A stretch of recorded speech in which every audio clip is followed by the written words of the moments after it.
SIR notice BJP বিধায়কের স্ত্রীকে খানাকুলে স্ত্রীকে নিয়ে বিডিও অফিসে হাজির সুশান্ত ঘোষ। এবার এসআইআর শুনানিতে নোটিশ পেলেন বিজেপি বিধায়কের স্ত্রী।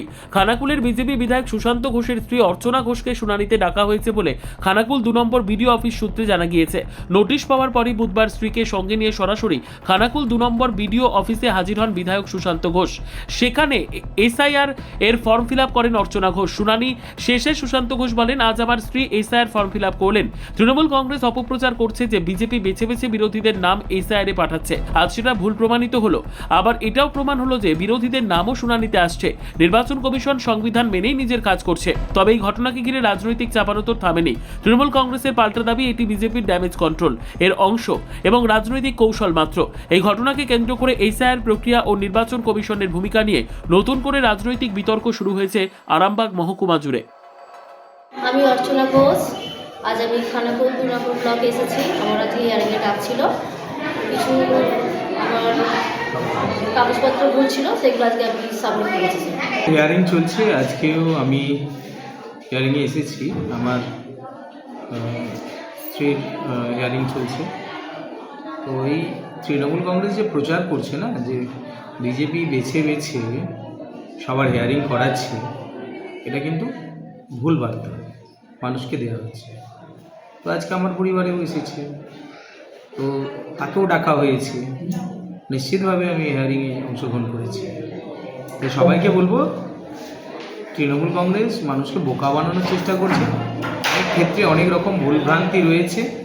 কারো স্পেলিং ভুল রয়েছে, কারো বাবার বয়স 50 কিন্তু ছেলের বয়স 40। সেক্ষেত্রেও তাদেরকে হিয়ারিংয়ে ডাকা হচ্ছে। যাদের 7টা 8টা 10টা ছেলেপুলে রয়েছে তাদের ক্ষেত্রেও ডাকা হচ্ছে।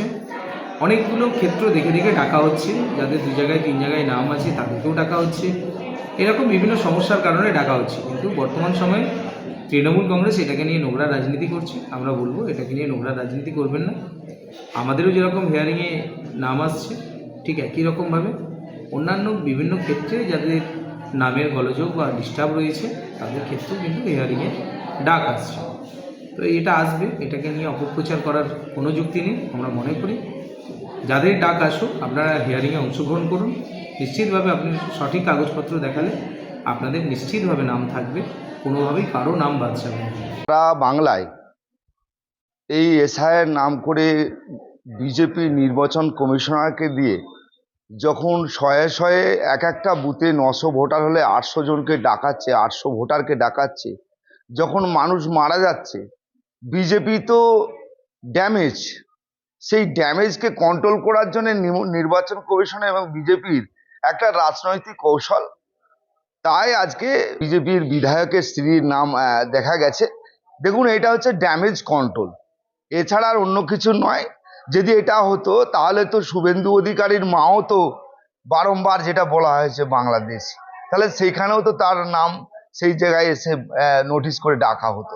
এগুলো হচ্ছে ড্যামেজ কন্ট্রোল। বিজেপি ব্যাকফুটে, তার একটা রণকৌশল এই নির্বাচন কমিশনারকে দিয়ে।